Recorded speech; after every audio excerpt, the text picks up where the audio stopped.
누가복음 18장 31절부터 43절을 오늘 본문으로 해서 말씀을 전하겠습니다. 제목은 믿으면 볼 수 있습니다 라는 제목으로 말씀을 전해보겠습니다. 우리가 지금 여기에 계시는 분들은 아직 시력을 잃으신 분은 없으시기 때문에 갑자기 눈이 안 보이면 어떠한 감정인지 잘 상상은 안 되시겠지만 눈을 감고 조금만 이렇게 걸어가면 굉장히 불안하고 무서움이 들 겁니다. 그런데 오늘 본문에서 예수님께서 소경도 만나고 또 제자들하고 이런저런 얘기를 하시는데, 이 제자들은 어떠한 상태였냐면은 앞에 일어날 일을 모르는 상태라고 볼 수 있습니다. 근데 이 상태가 사실 모든 사람에게 다 적용이 됩니다. 왜냐하면 우리가 오늘 주일날 예배가 끝나고 무슨 일이 일어날지 정확하게 알 수 없고, 오늘 자고 내일 아침에 무슨 일이 일어날지 모르는, 그러니까 한치 앞의 미래를 전혀 모르는 상태로 하나님이 사람에게 그런 상태로 지음을 주셨죠. 미래를 알 수 있는 사람은 없다. 그러니까 미래를 알 수 없도록 하나님이 사람을 지으신 겁니다. 그렇지만 하나님께서 또 그 상태로 남겨두시지 아니하시고 앞으로의 일어날 일들을 다 또 알려주십니다. 그래서 믿는 사람은 미래를 알고 믿지 않는 사람은 미래를 모르는 상태로 살아가는 삶이다 라고 볼 수가 있습니다. 그래서 우리가 예를 들어서 지금 태양이 뜨고 태양이 지고 내일 아침에는 혹시 태양이 뜨지 않지 않을까, 이러한 불안한 마음으로 사는 사람은 없지 않습니까? 당연히 또 뜨겠지라고 생각하지. 그러한 어떠한 정해진 룰이 있으니까 우리가 그 안에서 안정감을 느끼고 사는 겁니다. 하나님을 믿지 않는 사람들조차도 하나님께서 그렇게 은혜를 베푸시는 거죠. 근데 특별히 믿는 사람들에게는 더 많은 것들을 알려주시게 되어 있습니다. 그것이 다 성경 말씀에 기록이 되어 있는 것이고, 오늘은 예수님께서 그 성경 말씀, 하나님의 말씀을 직접 제자들에게 하시는 장면이 나오고 있습니다. 몇 번에 걸쳐서 이 미래에 일어날 일을 말해 주었는데 제자들이 믿지 못해서 그것이 일어날지 안 일어날지 모르는 상태다라고 오늘 본문에 기록이 되어 있는 것입니다. 또 반면에는 소경도 나옵니다. 소경이 나오는데 그는 앞이 전혀 안 보이는 사람인데 믿음으로 모든 것을 보는 사람처럼 행동을 합니다. 그 두 가지 차이점을 오늘 본문에서 한번 함께 나눠보겠습니다. 그래서 제목을 믿으면 볼 수 있습니다 라고 정해봤습니다. 하나님께서 사람을 지으신 후에 사람과 대화를 나누시는 때도 있었습니다. 그때가 아담과 하와에게. 성경에 보면은 직접적으로 말씀을 하십니다. 저기 보이는 나무가 있지, 저 나무의 열매는 먹지 말아라. 그 옆에 있는 나무, 생명나무는 생명을 주는 나무다. 생육하고 번성해라. 너희들은 나와 닮은 하나님의 형상을 가진 존재들이다. 이렇게 대화를 나누십니다. 근데 그 대화 속에는 항상 약속이 있습니다. 하나님의 말씀은 다 약속이라고 보시면 됩니다. 그 약속을 한 분이 하나님이시기 때문에 그 약속은 반드시 이루어집니다. 하나님께서 거짓말을 하실 수가 없고 하나님께서 약속을 이루실 수 있는 능력이 있기 때문에 약속을 한번 하시면 반드시 이루어지는 것입니다. 그런데 사람이 그것을 믿느냐 믿지 않느냐에 따라서 그것이 약속이 자신에게 적용이 되느냐, 그냥 약속이 흘러내려가느냐라고 볼 수 있습니다. 아담은 하나님의 약속을 믿지 않았습니다. 하나님께서 금하신 나무의 열매를 그래서 먹게 된 것입니다. 먹으면 영원히 죽을 것이다 라는 약속을 하나님께서는 지키셨습니다. 그래서 아담은 영원히 죽게 되었습니다.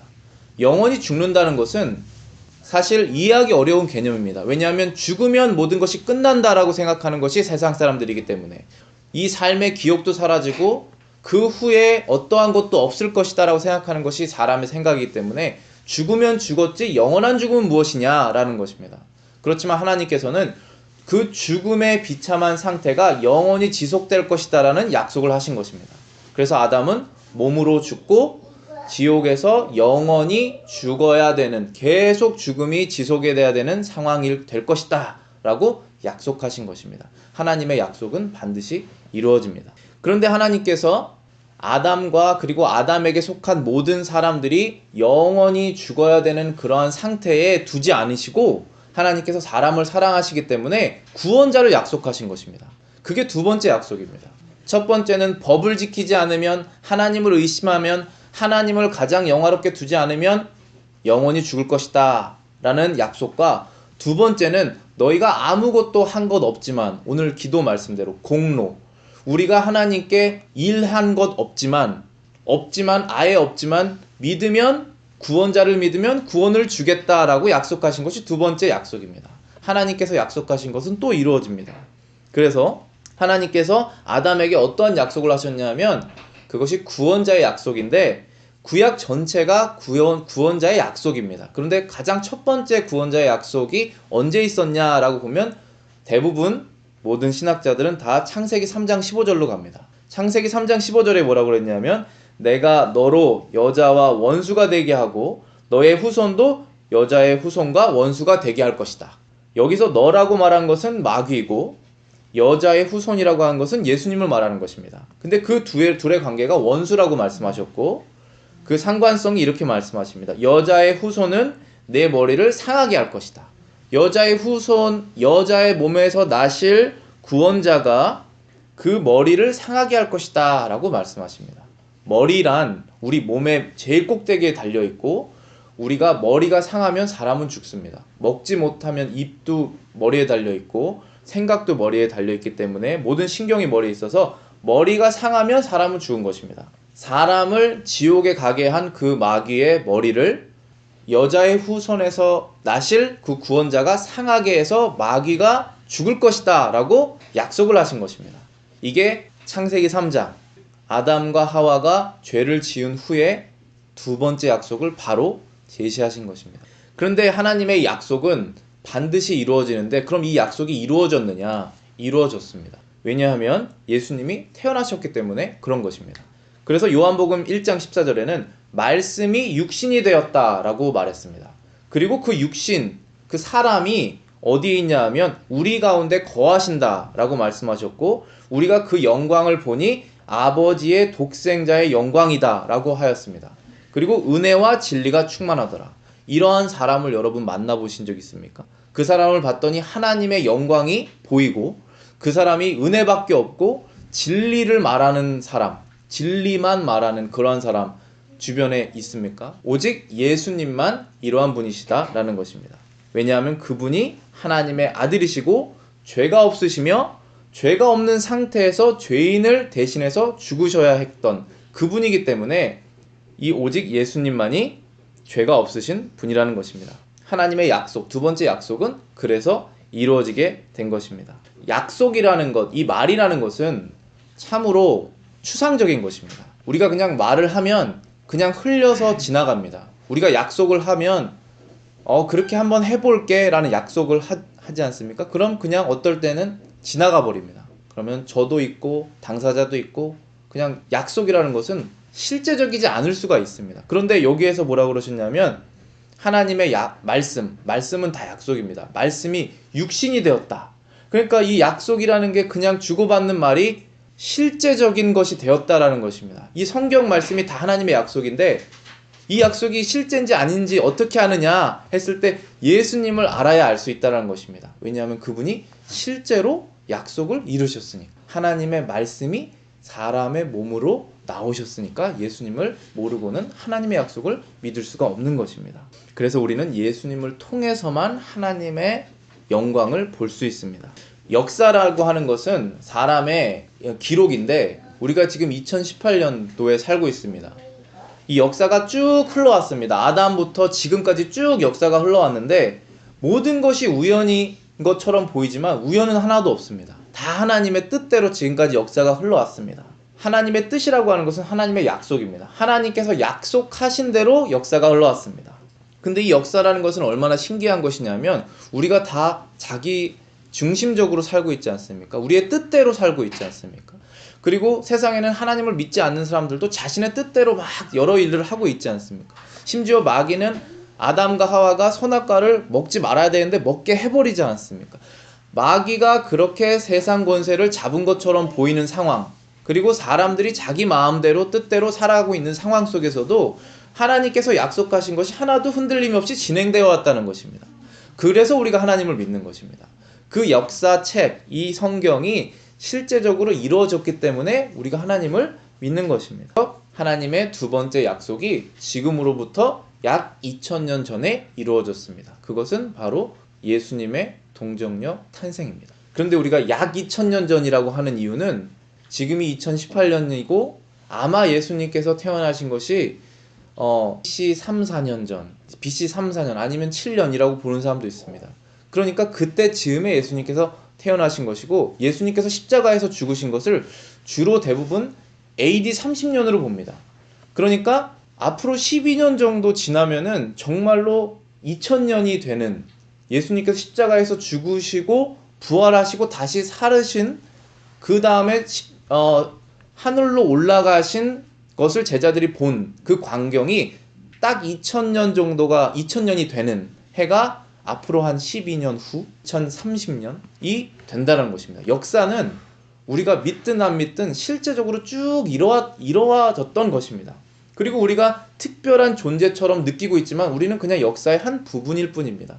앞으로 역사는 계속적으로 하나님의 뜻대로 쭉 이루어질 것입니다. 예수님께서 태어나시기 전을 구약시대라고 부르는데 구약시대에 적혀져 있는 성경을 구약성경이라고 합니다. 이 성경에 하나님께서 주로 하나님의 말씀을 하나님의 백성들에게 말씀하실 때 누구를 사용하셨냐면 선지자들을 사용하셨습니다. 하나님께서 선지자들, 그러니까 이사야나 다니엘, 예레미야 같은 선지자에게 한 명을 선택하셔서 하나님의 말씀을 주시고 그 사람들이 그 말씀을 듣고 백성들에게 말하는 것입니다. 그게 선지자의 역할입니다. 그래서 오늘 예수님께서 무슨 말씀하셨냐면 오늘 본문 31절에 예수께서 12제자를 데리고 이르시되 보라 우리가 예루살렘에 올라가노니 선지자들로 기록된 모든 것이 인자에게 응하리라 라고 하셨습니다. 선지자들이 예수님에 관하여 기록한 것들이 있는데 그것이 하나도 빠짐없이 인자, 예수님에게 다 응할 것이다 라고 말씀하셨습니다. 근데 그 응하여야 될 내용이 무엇이냐라고 하면 그 다음 절에 나옵니다. 인자가 이방인들에게 넘기워서 희롱을 받고 능욕을 받고 침뱉음을 당할 것이다 라고 예언이 돼 있으니 그렇게 될 것이다 라고 말씀하셨습니다. 저희는 채찍질하고 죽일 것이니 저는 3일 만에 살아나리라. 그 모든 것이 이루어져야 되고 하지만 거기서 끝나는 것이 아니라 인자는 죽을 수 없는 존재이기 때문에 다시 살아날 것이다 라고 말씀하셨습니다. 그런데 제자들이 이제 곧 일어날 미래의 일을 듣고 다 이해하였습니까? 그렇게 못했습니다. 34절 말씀에는 제자들이 이것을 하나도 깨닫지 못하더라 했습니다. 그 말씀이 감추어져 있으므로 저희가 이르신 바를 알지 못하더라. 이미 말씀을 다 말해 주셨습니다. 앞으로 곧 일어날 일이 이것이다. 그런데 제자들이 그것을 믿지 못하였고 그래서 이미 일어날 일을 다 앞에 장면처럼 보여주셨는데 보지 못한다, 이해하지 못한다 라고 말씀하신 것입니다. 예수님께서 십자가에서 사람의 죄를 지고 죽으셔야 됐다라는 사실을 여러 선지자가 실제로 다 예언을 하였지만 오늘 한 구절 이사야 53장 6절을 보면 이렇게 되어 있습니다. 우리가 다 양 같다. 이렇게 양은 굉장히 순진하기도 하지만 앞에 사람이 잘못된 길을 다 따라가는 그래서 다 구덩이에 빠지는 그런 동물입니다. 우리는 다 양 같아서 그릇 행하여 각기 제 길로 갔거늘 여호와께서 우리 무리의 죄악을 그에게 담당시키셨도다 하였습니다. 우리가 각자 원하는 대로 살았다.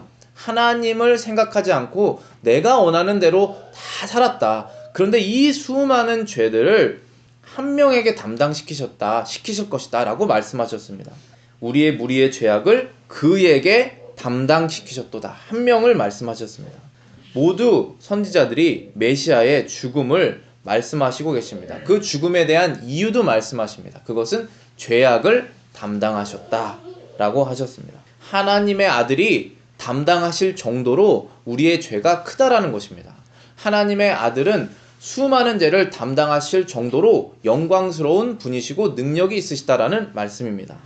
우리가 우리 자신을 거울로 봤을 때, 우리의 자신의 인생을 뒤돌아봤을 때 비참하고 심각한 죄인의 상태를 우리가 보아야 됩니다. 거울을 보고 그것을 볼 수 있는 사람은 믿음으로 자신을 보는 것입니다. 믿음으로 하나님의 영광을 보는 것입니다. 또한 십자가를 봤을 때 십자가에 새겨져 있는 하나님의 사랑을 우리가 볼 수 있느냐, 그것은 믿음으로 본다는 것입니다. 그런데 제자들은 예수님께서 능욕을 받아야 된다는 사실을 받아들일 수가 없었습니다. 그래서 깨닫지 못한 것입니다. 왜냐하면 지금도 그때 당시에도 수많은 사람들이 예수님을 따르고 있었고, 예수님이 지금 예루살렘으로 입성하시는 그런 상황이어서 수많은 사람들이 예수님을 왕으로 삼고자 하는 상황이었기 때문에 자신들도 왕의 옆에서 큰 자리를 차지하고 싶어서, 그래서인지 이 말씀을 받아들일 수가 없었습니다.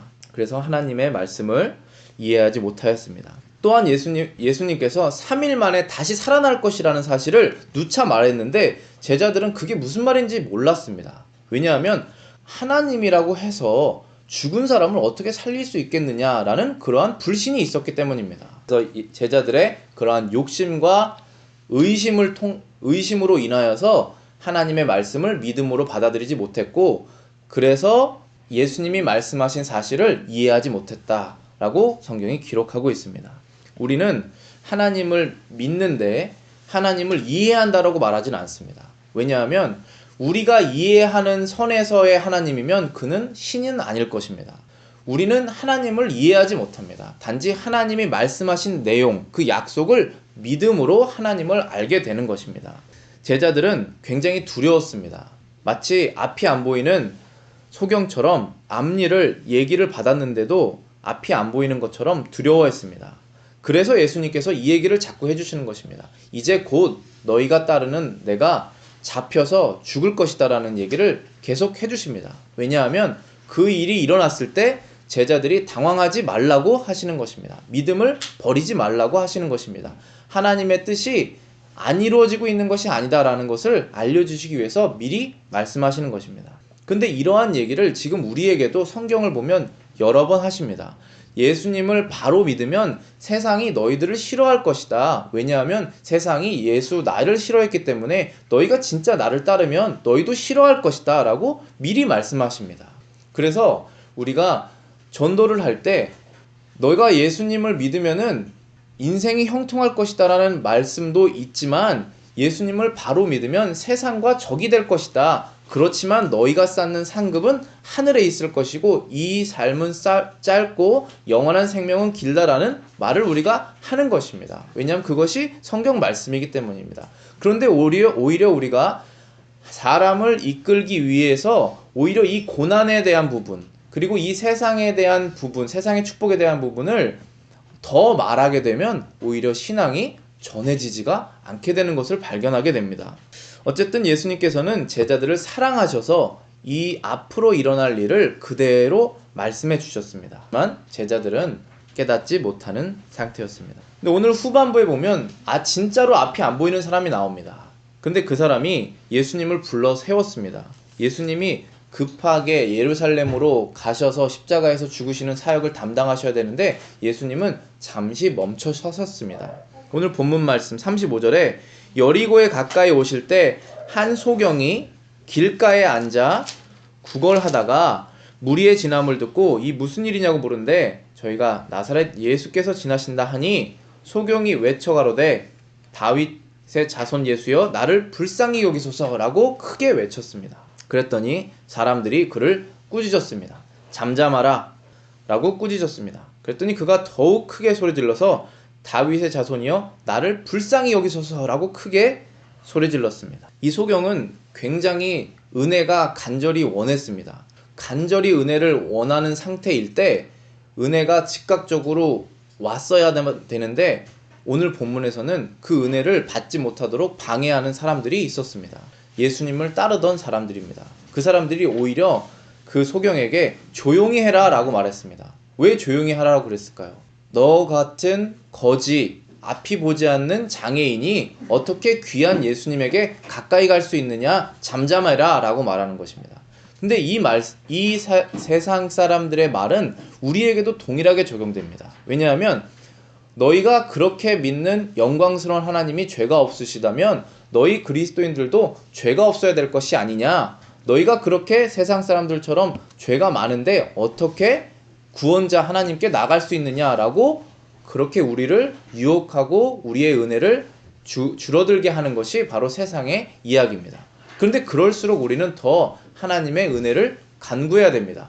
우리가 아프기 때문에, 우리가 죄가 있기 때문에 더 구원자를 구한다라고 하는 마음으로 더 간절히 주님을 구해야 되는 것입니다. 그것이 소경이 한 일입니다. 그래서 그는 목소리를 더 높였습니다. 더 높여서 온 힘을 다해서 다윗의 자손이여 나를 불쌍히 여기소서라고 크게 외쳤더니 예수님께서 멈추셨습니다. 그리고 그에게 다가가서 무엇을 주기를 원하느냐 하였더니 보기를 원합니다 라고 말씀하였습니다. 그때 예수님께서 하신 말씀이 보아라 라고 명령을 하셨습니다. 그리고 난 다음에 거기서 멈추시는 것이 아니라 내 믿음이 너를 구원하였다 라고 예수님께서는 그냥 그 몸만 구하신 것이 아니라 영원한 생명도 주신 것입니다. 그런데 이 사람이 눈도 보게 되고 영원한 생명도 얻게 된 그 이유가 무엇이냐 하면 예수님께서 42절에 말씀하십니다. 목소리가 커서 그런 것이 아니라 내 믿음이 너를 구원하였다라고 말하였습니다. 예수님께서 무엇이든지 하실 수 있는 분이다 라는 것을 믿는 믿음이 그에게 영원한 생명을, 저와 여러분도 마찬가지입니다. 과연 이렇게 심각한 죄성을 가지고 있는 나조차도 완전히 죄를 짓지 않는 사람처럼 하나님께서 여기실 수 있을까 라고 하는 것이 믿음입니다. 과연 이렇게 심각한 내 자신의 내 속에 있는 이 죄를 하나님이 다 아신다면 그래도 하나님이 나를 용서하실 수 있을까? 나를 완전히 깨끗하게 하실 수 있을까? 내가 한 것이 별로 없는데 그래도 하나님이 하신다고 하셨으니까 난 그걸 믿는다라는 것이 믿음입니다. 그 믿음을 여러분이 가지고 계신다면 여러분의 어떠한 죄, 그리고 여러분의 아무런 공로가 없어도 하나님의 자녀로 칭하시고 영원한 천국에 들어가게 하신다는 것입니다. 그것이 하나님의 말씀이고 여러분이 그것을 철저하게 믿으면 믿을수록 세상은 여러분과 반대되는 말을 할 것입니다. 그렇게 부족한 내가 천국에 갈 자격이 있느냐라고 말할 것입니다. 잠잠하라 라고 말할 것입니다. 그 믿음이 있으면 조용히 혼자 믿어라, 다른 사람에게 전하지 말아라 할 것입니다. 그러나 그때 우리는 더 은혜를 구하고 더 우리 그리스도의 빛과 진리를 주변에게 전해야 될 것입니다. 그래서 소경은 바라던 대로 되었습니다. 시력을 얻었고 몸이 성해졌고 또 영원한 구원을 얻었고 하나님의 자녀가 되었고 죄가 씻김을 당했습니다. 거기서 멈추는 것이 아니라 많은 사람들이 그 소경을 보고 예수님을 따랐다라고 그랬습니다. 하나님을 찬양했다고 그랬습니다. 우리가 진정한 신앙을 갖게 되어서 구원받는다면 우리를 보고 사람들이 하나님을 찬양하게 될 것입니다. 다 그런 삶을 사시는 여러분들 되시길 바라겠습니다. 오늘 본문 말씀을 마치면서 제자들하고 소경이 이렇게 같이 나오는데 제자들은 이미 모든 일들을 다 예수님께 드렸는데 두려웠습니다. 왜냐하면 믿음이 없었기 때문에. 반면에 소경은 아무것도 안 보이는 그런 불안한 삶을 살고 있지만 믿음으로 모든 것을 다 보았습니다. 우리는 십자가에 새겨진 예수님의 사랑을 믿음으로 봅니다. 우리는 우리 안에 있는 심각한 죄가 완전히 씻겨지는 것을 믿음으로 봅니다. 우리는 성도들이 죽은 상태에서 부활하는 장면을, 성경에 이미 기록되어 있는 그 장면을 믿음으로 보는 것입니다. 우리는 예수님께서 2000년 전에 하늘로 올라가신 것도 성경을 통해서 믿음으로 보고 앞으로 다시 내려오실 것도 믿음으로 봅니다. 믿음이 있느냐 없느냐에 따라서 이미 정해져 있는 사실을 보느냐 못하느냐 그 차이입니다. 모든 것은 이미 하나님의 구원의 계획 안에 다 정해져 있습니다. 믿음으로 모든 것을 보시고 영광스러운 하나님을 직접 눈으로 보시고 마지막에는 그 영광스러운 예수님을 직접 만나실 수 있는, 심판자가 아니란 구원자로 만나실 수 있는 저와 모든 여러분들 되시기를 기도하시겠습니다.